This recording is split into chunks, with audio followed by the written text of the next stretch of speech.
우리가 살아가기를 간절히 소망합니다.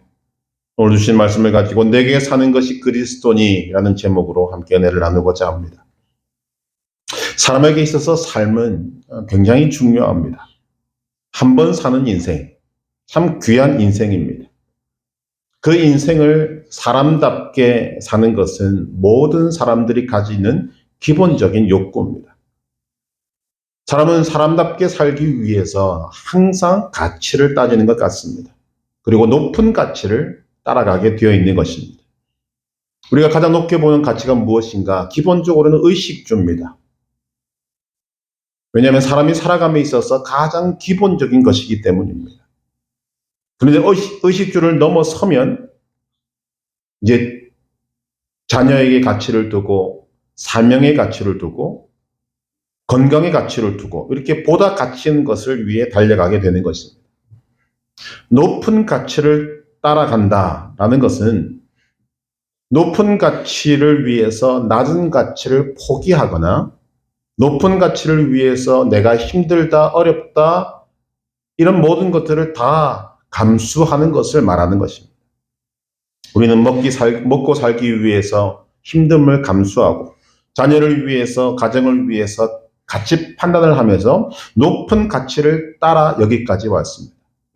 우리나라를 향하여서 한강의 기적이라는 이야기를 많이 하지만 그 한강의 기적을 만들어낸 우리의 선배님들은 어떤 가치를 가졌습니까? 이 폐허를 후손에게 물려주지 말자.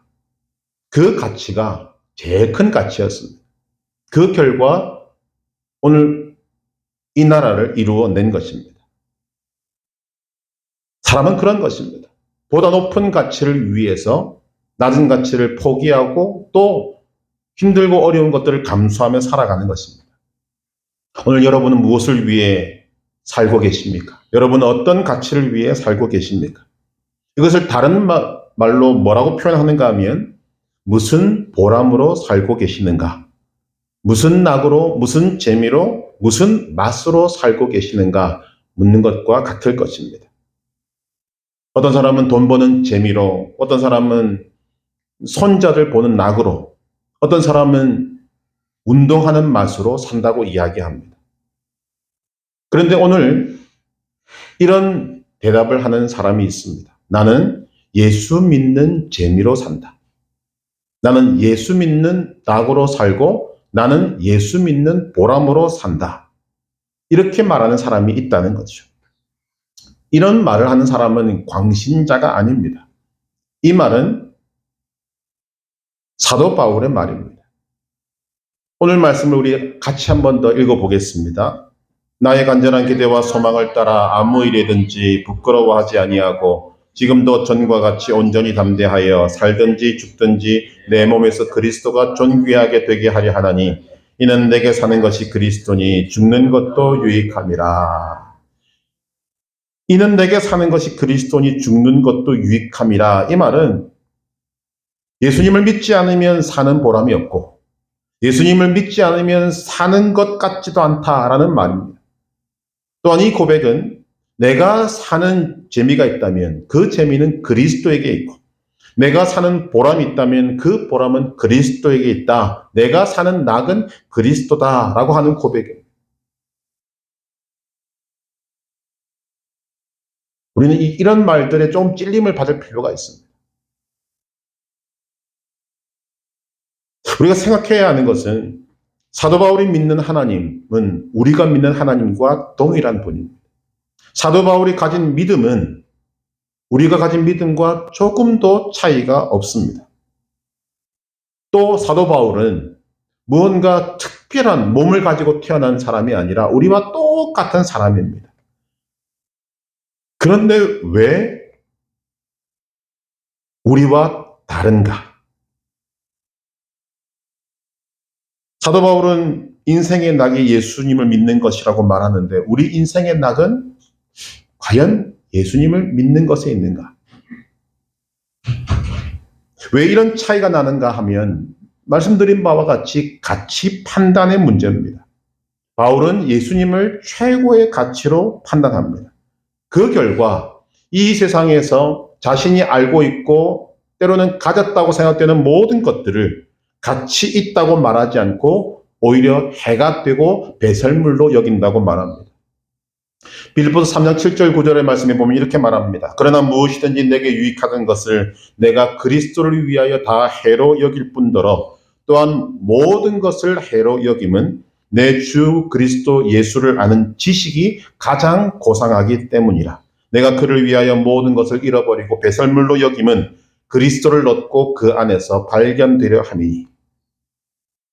정확하게 이야기하고 있습니다. 내 주 그리스도 예수를 아는 지식이 가장 고상하다. 가장 높은 가치를 가졌다. 예수님과 비교하면 이 세상의 모든 것들은 잃어버려도 좋은 것이고 배설물로 여길 만큼 가치 없는 것이다 라고 말합니다. 예수님과 비교할 때 그렇다는 것입니다.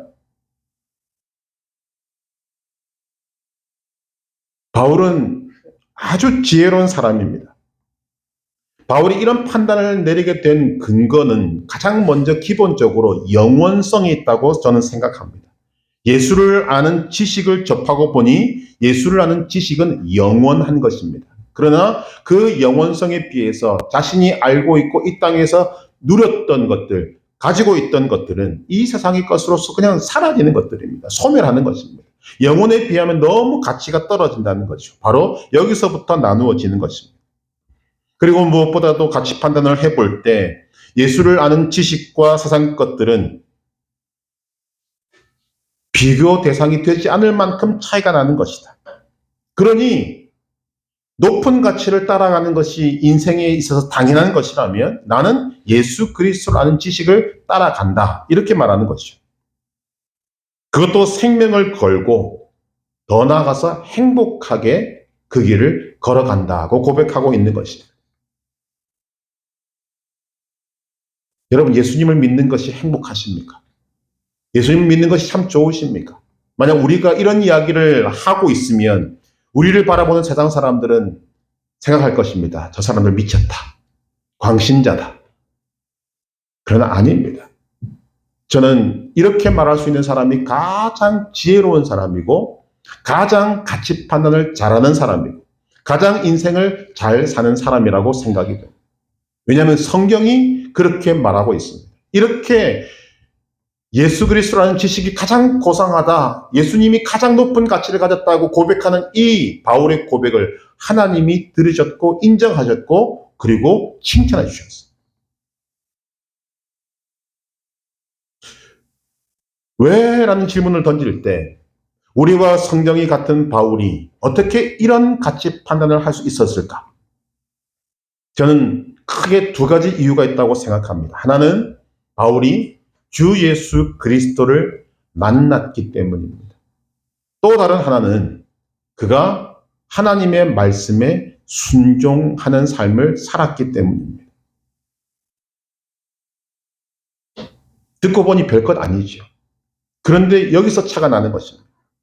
그렇다면 우리가 우리의 삶에, 우리의 믿음에 의문을 던져 볼만 합니다.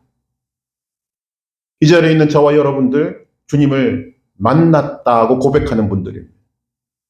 말씀대로 살려고 무던히 애를 쓰는 분들입니다. 그런데 왜 한 사람은 예수님을 믿는 것이 가장 행복하다고 말하고 있고 우리는 그 정도까지는 아니라도 예수님을 믿는 것이 왜 이렇게 부담스러운가? 믿음으로 사는 것이 왜 이렇게 고난에 가까울 정도로 힘든가라는 생각을 갖고 살아가는 사람들의 모습이 있기 때문입니다.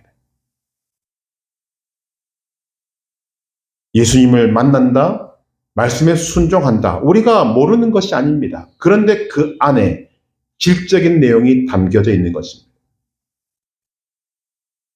우리가 어떻게 이런 바울이 갖고 있는 믿음의 세계를 우리가 알고 믿고 그리고 따라갈 수 있을 것인가? 첫째, 주 예수 그리스도를 만나야 합니다.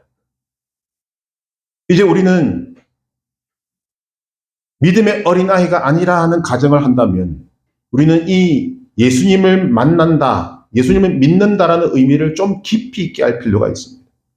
주 예수 그리스도를 만난다는 것은 먼저 예수 그리스도를 믿어야 합니다.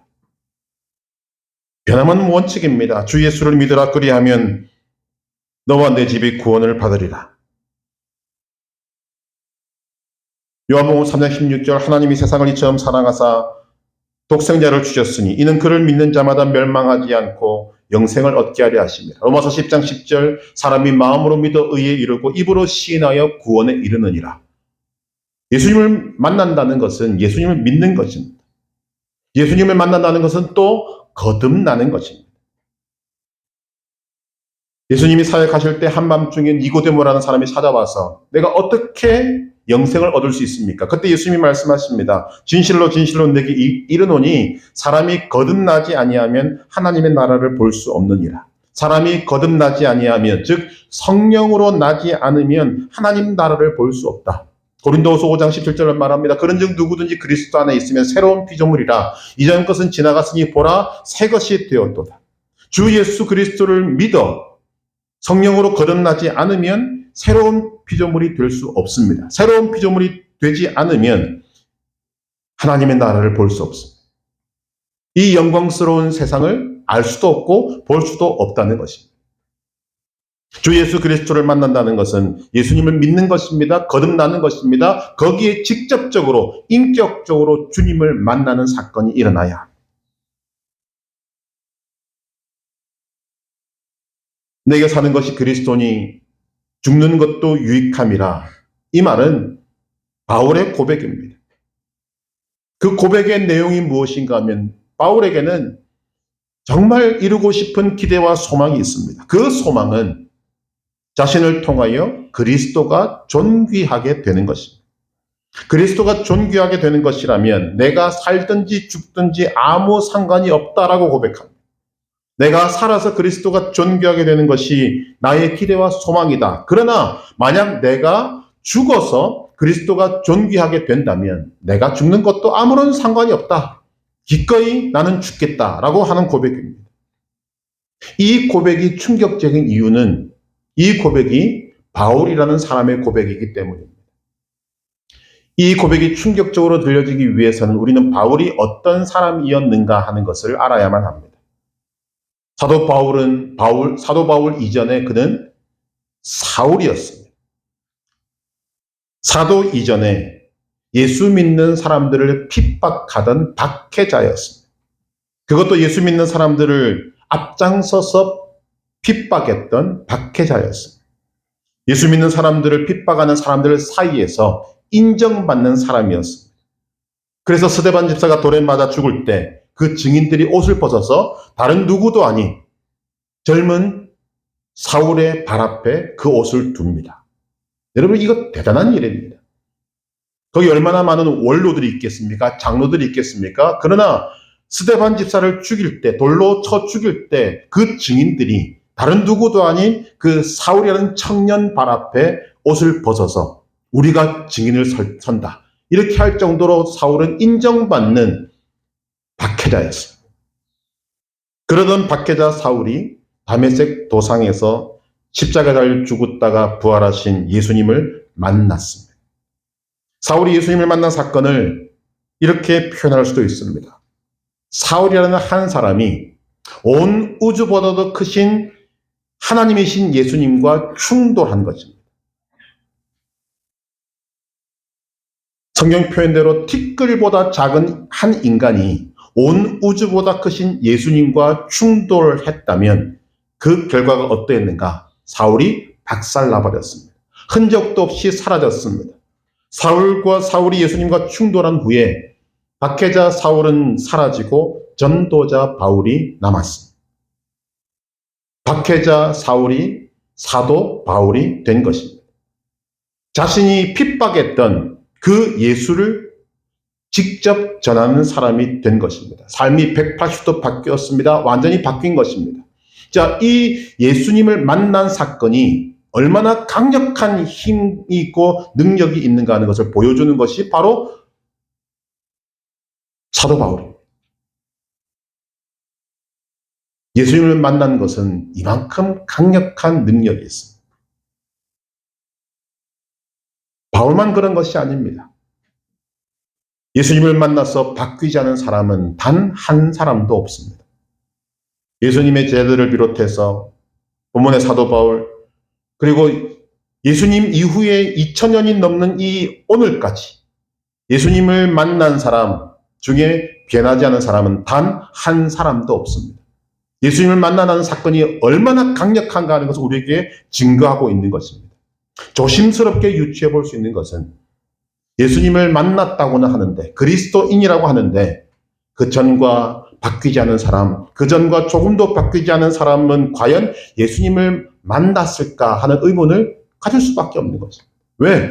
예수님을 만난 사람은 100% 바뀌었기 때문에.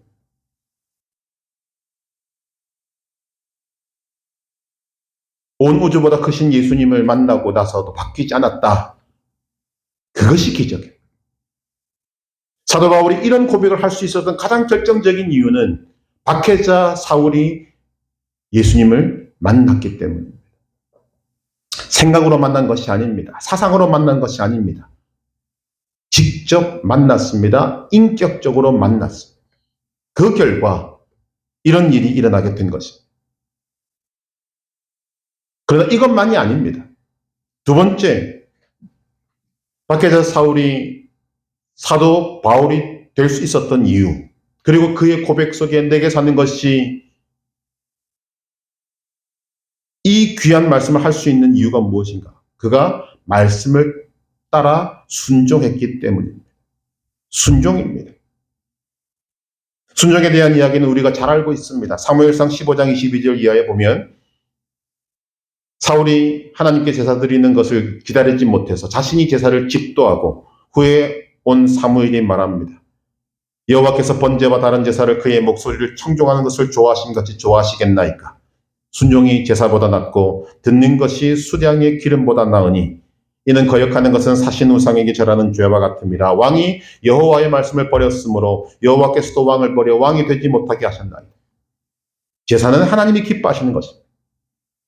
그러나 하나님은 제사보다 순종을 더 기뻐하십니다. 순종하지 않는 것은 하나님의 말씀을 버리는 것입니다. 순종은 하나님의 말씀을 따르는 것입니다. 말씀대로 사는 것입니다. 여러분, 말씀대로 산다라는 의미가 뭐냐? 하나님의 말씀에 순종한다는 말이 무슨 말인가 하면 순종하는 자의 삶에 하나님의 역사가 나타난다는 말입니다. 하나님의 역사가 일어난다는 말입니다. 하나님의 살아계심과 하나님의 역사하심을 경험하는 것은 믿음의 맛을 느끼는 것입니다. 믿음의 이 맛을 느끼면 이 세상 어떤 것도 그 맛을 이길 수가 없습니다. 여러분, 음식 먹을 때 맛평가 많이 하지 않습니까?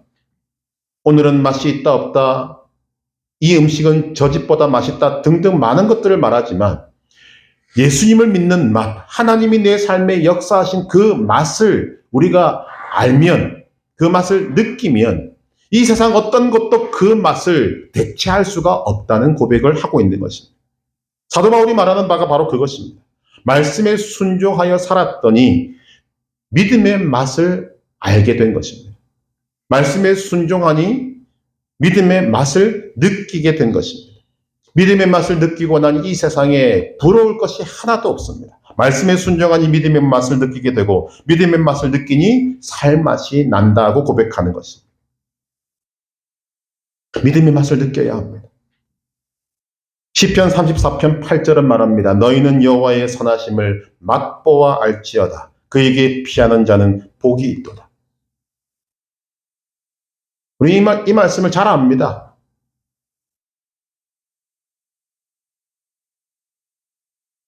살아계신 하나님을 경험해 봐야만 다윗이 고백하는 바와 같이 하나님이 선하신 분인지, 긍휼하심이 어떤지, 그분이 베푸시는 자비가 무엇인지, 하나님의 사랑이 무엇인지, 성품이 무엇이고 그분의 마음이 어떤지를 알 수 있습니다. 하나님을 경험해야만.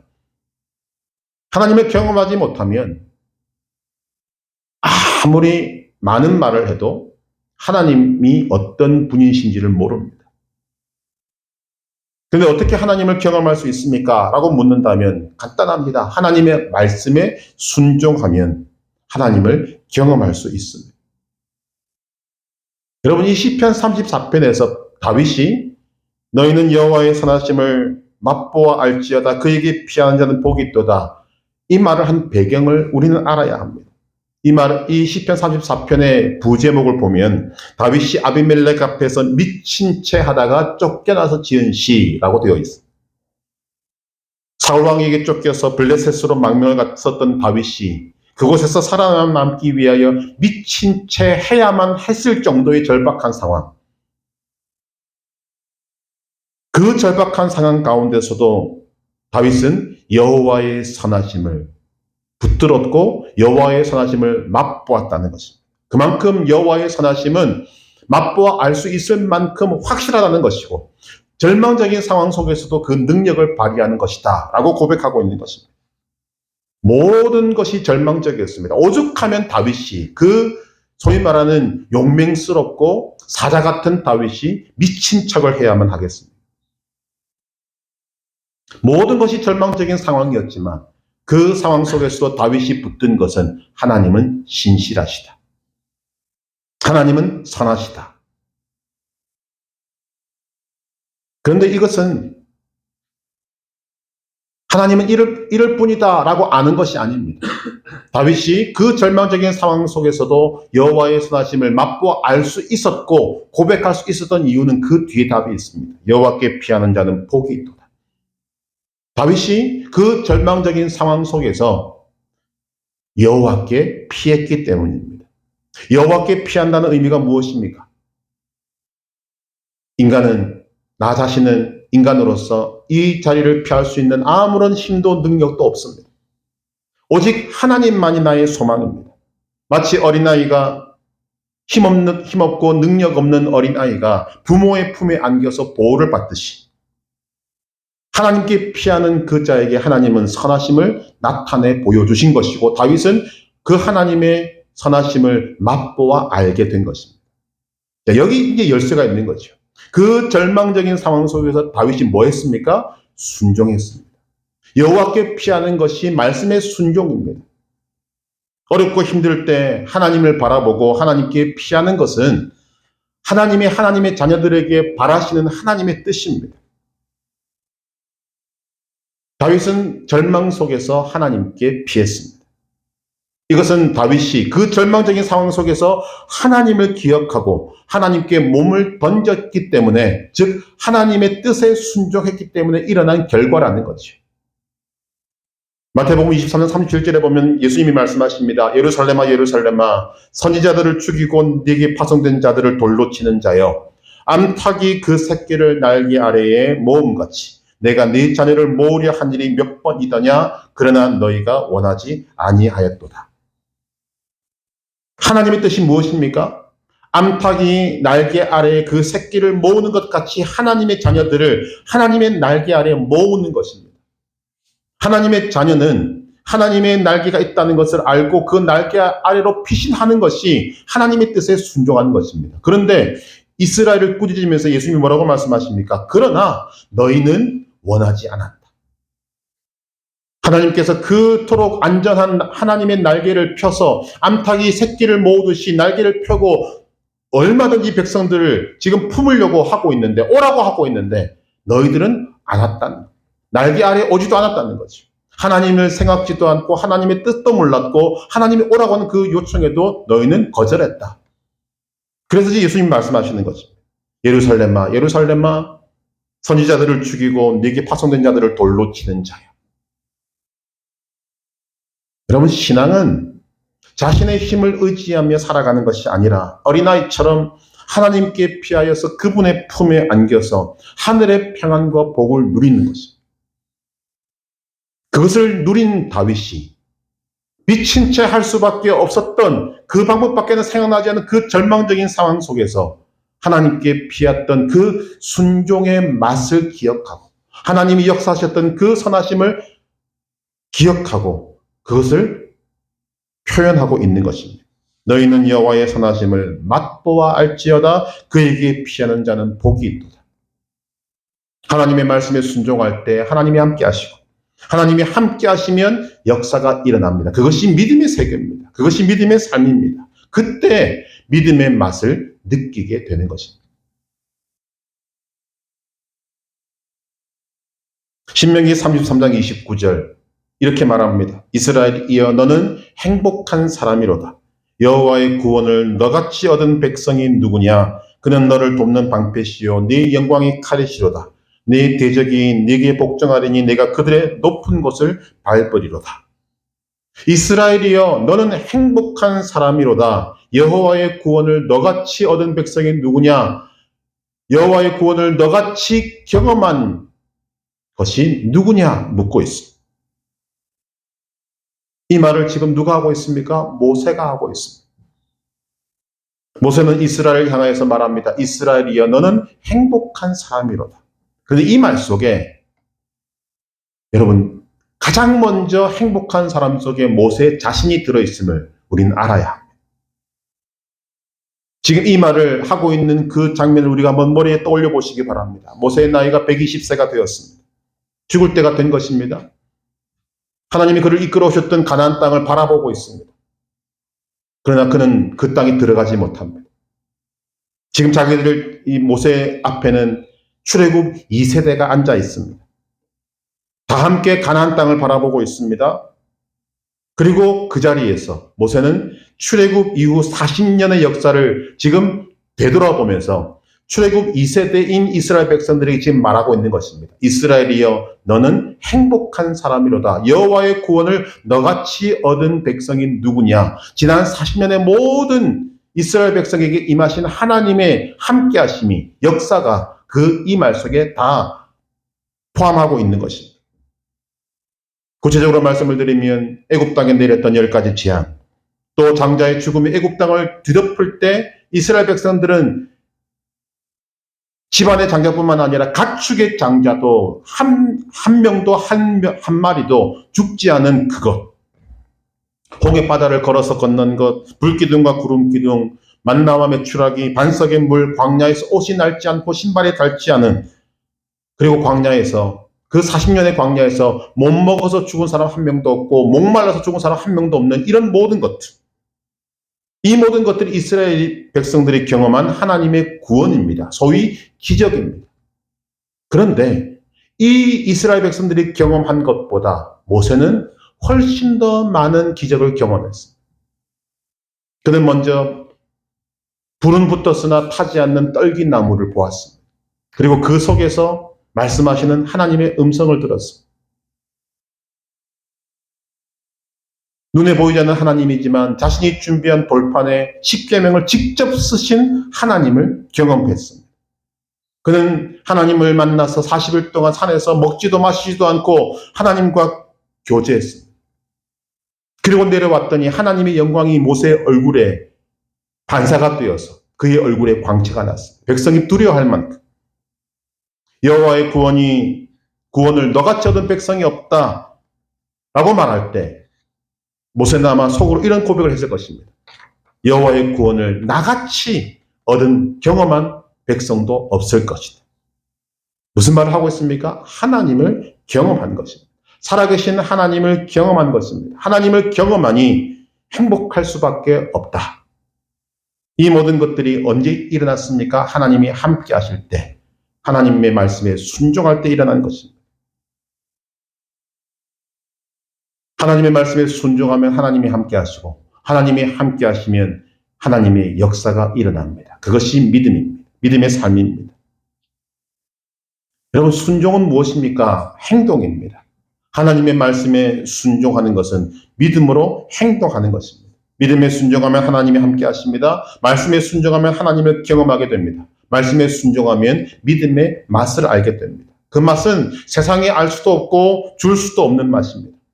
그 맛을 모르면 우리의 신앙생활은 힘들 수밖에 없고 무미건조할 수밖에 없고 분명히 열심히는 하는데 뭔가 찝찝함이 남는 그런 믿음이 될 수밖에 없는 것입니다.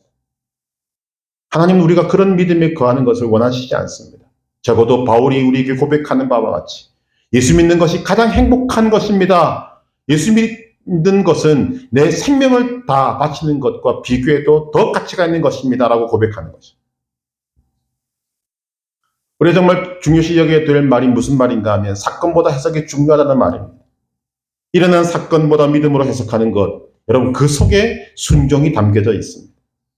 믿음으로 해석한다는 것은 눈에 보이는 대로, 감정이 가는 대로, 생각나는 대로 사건을 대하는 것이 아니라 사건을 대할 때 하나님을 생각하고 하나님의 뜻을 생각하고 하나님의 뜻을 믿는 믿음으로 그 사건을 해석해내는 것입니다. 어떤 결과가 나오는가? 여러분, 사건을 믿음으로 해석하면 육이 주도하는 삶에서 우리는 벗어나게 됩니다. 영이 주도하는 삶으로 바뀌게 됩니다. 이렇게 할 때 나타나는 현상이 우리의 영이 평안해집니다. 영이 기뻐하게 됩니다. 반대로 육은 불편합니다. 자존심이 상합니다. 감정이 좋지 않습니다. 그러나 여러분, 이것이 잘하는 것입니다. 왜냐하면 이것이 우리가 사는 길이기 때문입니다. 여러분, 이런 말 들어보시지 않습니까? 나는 죽고 그리스도로. 나는 죽고 그리스도로. 이것이 사실은 우리 믿음 생활의 가장 핵심적인 내용인데 어떻게 나는 죽고 그리스도를 따라갈 수 있는가?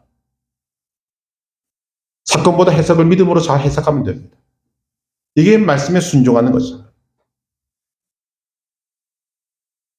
반대로 사건을 눈에 보이는 대로, 생각나는 대로, 감정이 가는 대로 따라가면 우리의 육은 편합니다. 감정은 시원합니다. 뭐 성질대로 하니까 얼마나 시원하겠습니까? 반대로 영은 불편합니다. 영은 슬퍼합니다. 이것은 굉장히 잘못한 것입니다. 왜냐하면 죽는 길이기 때문에. 그리스도인은 믿음으로 해석하는 이 맛을 알아야 합니다. 여러분, 영이 기뻐하는데 당장 표시가 나지 않습니다. 그러나 그것이 한 번 믿음으로 살고 한 번 말씀에 순종해서 살고 두 번 그렇게 넘어가기 시작하면 이제 그 맛을 알기 시작합니다. 우리가 맛을 아는 것이 딱 그렇지 않습니까? 우리가 어릴 때는 맛있는 걸 주어도 그 맛을 모릅니다. 구분도 못합니다. 그러나 그 맛이 한 번, 두 번 경험되기 시작하면 이제는 구분하기 시작하죠. 아, 맛있구나, 맛없구나. 믿음도 마찬가지라는 것입니다. 믿음으로 말씀에 순종하면 우리의 영이 평안합니다. 처음은 모릅니다. 말씀의 순종을 두 번째 하니까 영이 평안함이 좀 더 이제 느껴지기 시작하는 거죠. 아, 이것이구나. 그리고 그것을 따라갈 때 우리가 사는 것입니다. 반대로 믿음으로 해석해내지 못하면 우리는 육신대로 갈 수밖에 없고 감정대로 갈 수밖에 없고 생각난 대로 갈 수밖에 없습니다. 그러면 결과가 뭐냐? 육신은 편해지고 마음은 시원한데 영은 슬퍼하고 영은 불편한 것입니다. 우리는 영이 사는 맛을 알아야 하는 사람들입니다. 내게 사는 것이 그리스도니 죽는 것도 유익함이라. 이것은 이 영이 사는 맛을 최고로 맛본 사람의 입에서 나온 고백으로 아셔야 합니다. 예수님을 만난 바울의 고백입니다. 말씀에 순종한 그 삶을 살고 말씀에 순종한 그 맛을 우리가 상상할 수 있는 최고의 맛까지 가본 사람, 그 사람의 고백입니다.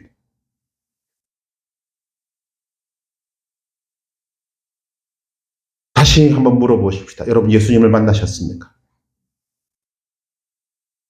하나님의 말씀에 순종하고 계십니까? 박해자 사울이 예수님을 만난 후에 사도 바울이 되었습니다. 예수님과의 만남이 그만큼 강력했기 때문입니다. 말씀에 순종한 바울은 그가 박해했던 예수 그리스도를 전하기 시작했습니다. 여러분, 얼마나 많은 고난이 그에게 있었습니까? 매를 수없이 맞았습니다. 돌에 맞아서 몇 번 죽을 뻔했습니다. 채찍질 당했습니다. 감옥에 수없이 갇혔습니다. 그러나 그 어떤 것도 바울의 발걸음을 멈추지 못했습니다. 이 세상에 그 어떤 것도 바울의 이 발걸음을 멈출 수가 없었습니다. 왜냐하면 예수님과 함께하는 바울의 발걸음을 멈추게 할 만큼 큰 고난이 그에게 없었기 때문에. 고난이 그를 이길 수가 없는 겁니다. 왜? 예수님과 함께하는 즐거움, 예수님과 동행하는 그 즐거움이 최고로 높은 경지에 있었기 때문입니다. 이 세상 그 어떤 것도 바울에게서 예수님을 빼앗지 못했습니다. 왜냐하면 바울에게는 예수님을 믿는 맛보다 더 맛있는 것이 없었기 때문입니다. 그래서 말하는 것입니다. 내게 사는 것이 그리스도니 죽는 것도 유익함이라. 주 예수 그리스도를 만나시기를 바랍니다. 내가 아직 예수님을 만났느냐 안 만났느냐 긴가민가하는 분이 계시다면 주 예수 그리스도 그분께 지금 마음을 여시고 손을 내밀며 구하시길 바랍니다. 주님, 나를 만나 주옵소서. 바울과 같이 나를 만나 주옵소서. 나의 손을 잡아 주옵소서. 믿음으로 요청하시기를 바랍니다. 여러분, 이런 고백이 하나님이 가장 기뻐하는 고백입니다. 그것이 여호와께 피하는 것입니다. 여러분, 미친 채 안 해도 괜찮습니다. 하나님께 요청하면 됩니다. 하나님께 손을 내밀면 됩니다. 하나님께서 여러분이 그런 요청을 드릴 때 기뻐하시면서 여러분들을 만나주시고 여러분들이 내민 손을 힘있게 붙잡아서 여러분을 아주 높은 믿음의 차원으로 올려주실 줄로 믿습니다. 말씀에 순종하시기를 바랍니다. 말씀에 순종하시면 하나님이 함께 하십니다. 하나님이 함께 하시면 역사가 일어납니다. 하나님의 역사하시는 그 맛을 우리가 알아야 합니다. 그 맛을 느껴야 합니다. 그러면 신앙생활이 지루하지 않습니다. 신앙생활이 무미건조하지 않습니다. 삶에는 생동력이 넘치게 될 것입니다. 흥미진진하게 될 것입니다. 여러분들의 삶에 기대와 소망이 차고 넘칠 것입니다. 이 세상 그 어떤 것도 알 수 없고 줄 수 없는 복된 행복 신앙생활, 그것이 여러분들의 얼굴 표정에 다 나타나게 될 것입니다. 부패 이야기를 안 할 수가 없습니다. 하나님이 여러분을 위해서 정말 어마어마한 음식들을 준비해 놓고 계십니다. 그러나 아무리 많은 음식을 준비해 놔도 여러분이 접시에 들어와서 여러분이 직접 먹지 않으면 그 음식은 여러분과 아무런 상관이 없습니다. 저는 바울을 바라볼 때 그가 먹었던 그 하나님의 맛있는 음식은 과연 어느 정도 수준일까? 얼마나 맛있는 것들을 많이 먹었길래 이런 고백을 하고 있을까? 내게 사는 것이 그리스도니 죽는 것도 유익함이라. 놀랍지 않습니까? 그러나 이것이 바울만에게 주어진 것이 아니라 오늘 우리 모두에게 주어진 하나님의 은혜요, 사랑이요, 복이라는 것을 우리는 알아야 합니다. 주 예수 그리스도를 만나고 말씀에 순종하여 하나님의 역사하심을 많이 경험하고 우리도 고백하게 되기를 바랍니다. 예수 믿는 것이 가장 좋습니다. 예수 믿는 것이 가장 가치 있습니다. 예수 믿는 것이 가장 보람있고 행복한 것입니다. 이런 고백을 하게 되기를 소망합니다. 내게 사는 것이 그리스도니 죽는 것도 유익함이라. 이 고백이 저와 여러분의 고백이 되기를 주님의 이름으로 축복합니다.